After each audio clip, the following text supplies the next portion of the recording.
Hola, soy Mariana Bertel, artista textil. He colaborado con marcas como Moulier, We Are Knitters y Puna.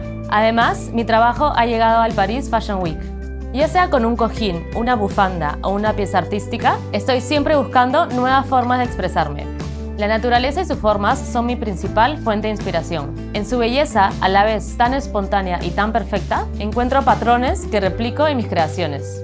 Me gusta el detalle, movimiento y textura que puedo lograr con la lana. Siento que aporta la delicadeza de lo orgánico a cualquier tejido, llenándolo de personalidad. Al bordar, cada puntada y cada lienzo son una oportunidad para canalizar tu sensibilidad particular. En este curso de doméstica aprenderás a bordar con lanas sobre prendas tejidas. Como proyecto final, aplicarás un bordado a una pieza con distintas puntadas y texturas.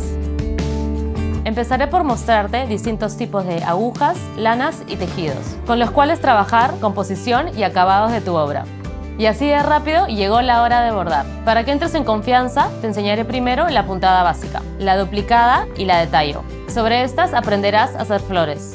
Luego daremos volumen y textura con las puntadas bullión, entrelazada y nudos turcos. También te mostraré posibles variaciones e ideas de cómo aplicarlas. Por último, aprenderás a darle las terminaciones necesarias a tu trabajo. Al terminar este proceso, podrás usar tu mente y tus manos para adornar cualquier prenda con diseños exclusivos.